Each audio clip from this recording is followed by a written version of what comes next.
The seeds of changing my mind were probably sown when the Tories were elected.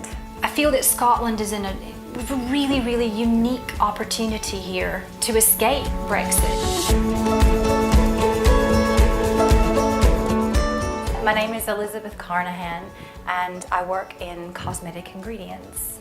A large percentage of our customers are in the EU and we rely on barrier-free trade in order to sell to them. So obviously single market membership and customs union membership is super important to our business. I mean, I didn't campaign for no or anything. It was a very personal decision. I had several staff members that voted yes, and I can remember the day after the referendum and they were really defeated, they were really down, and I felt horrible. So there wasn't any joy in voting no. It was certainly nothing to celebrate. It was just something that I felt was necessary at the time to preserve my business and preserve jobs. And the accession to the European Union will have to be approved by all the other member states of the European Union. So countries like Spain, who've got their own secessionist issues. There were voices coming out of the EU at the time, and it didn't look like we would be able to stay in if we went independent. And so, based on membership of the EU, I said no. It would be easy negotiations because at the moment, Scotland's legislation has fully to 100% the acquis communautaire of the European Union. There's not much to negotiate then. It wasn't a quick change. I think the seeds of changing my mind were probably sown in 2015 when the Tories were elected. And I will now form a majority Conservative government. And I will do everything I can in future to help this great country succeed. And then Brexit happened, and that was scary. The real turning point was probably the Tory conference. A lot of the language that came out of that I found offensive and very worrying. I remember Theresa May saying, you know, if you think you're a citizen of the world, then you're a citizen of nowhere.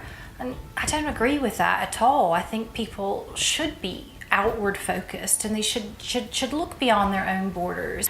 And I was also quite worried by foreign workers were going to need to be listed and that information given to the government. And again, that just goes against what I stand for. It goes against my beliefs. I grew up in Alabama under George Wallace, who is quite a divisive figure.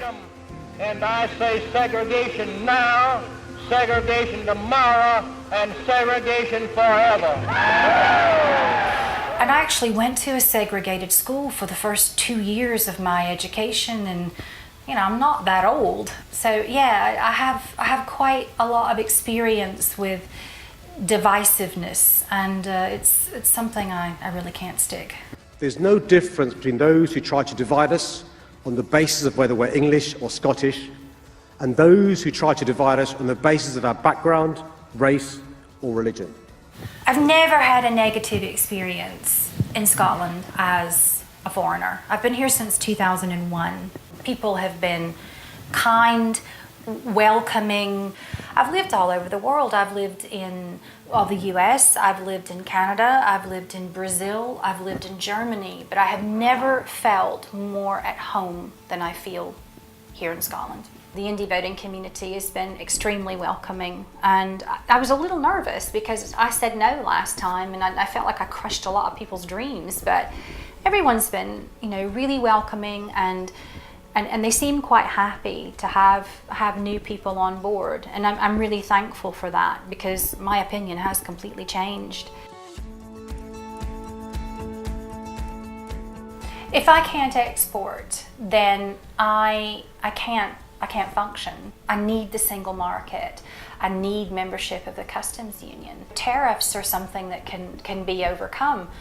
It's the non-trade barriers that are scary to me. Customs checks, certificates of origin, you know, all of these things will increase the lead time on products leaving Scotland or leaving the UK, because my products are not time sensitive, but I can imagine for people who are importing things like food, things like fish, for instance, it'd be very difficult for them if their goods are held up at the border. So trade doesn't just affect export, it affects imports as well. So if you rely on components to make a computer or to work in the technology industry, these goods are going to be affected as well. It won't just be goods leaving, it'll be goods coming in. And so it affects every business, not just exporters.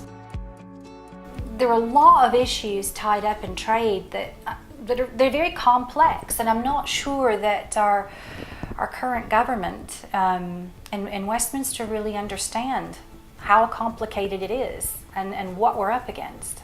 To say that Scotland will lose trade with the rest of the UK is ludicrous, unless the UK decides they don't want to trade with Scotland. Scotland remains in the EU.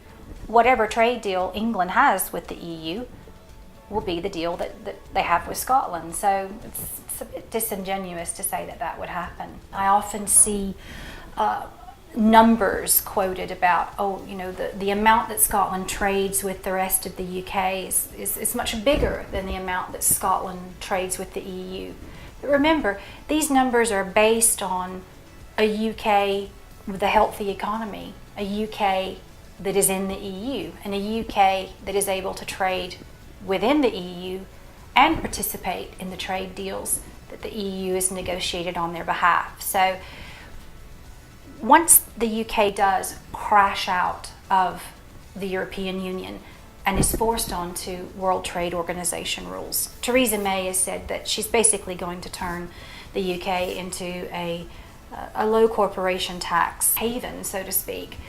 That's really dangerous, and it means that trade between Scotland and the rest of the UK will fall, because you're not dealing with the same healthy economy that we're dealing with today.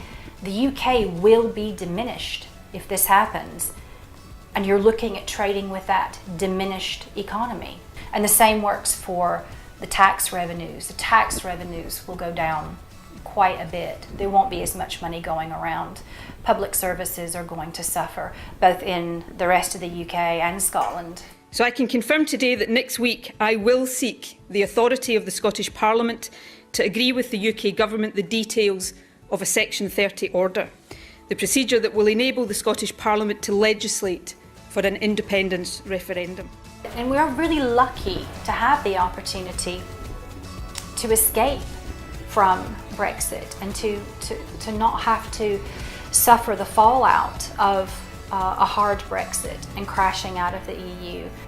It's a lucky position, it's a unique position, and not only supporting independence and voting for independence, but getting to decide what happens after that, to become more involved. I've never been a political person, it's not really my thing, but I will never ever sit on the sidelines again. I will always be engaged, and I'll always work, because we have a chance to build the society that we want to see. And it's not an opportunity that many countries get. So I think we should embrace it. I think we should welcome it. And I think we should all work really hard to build something meaningful and to build something extraordinary. I will be voting yes.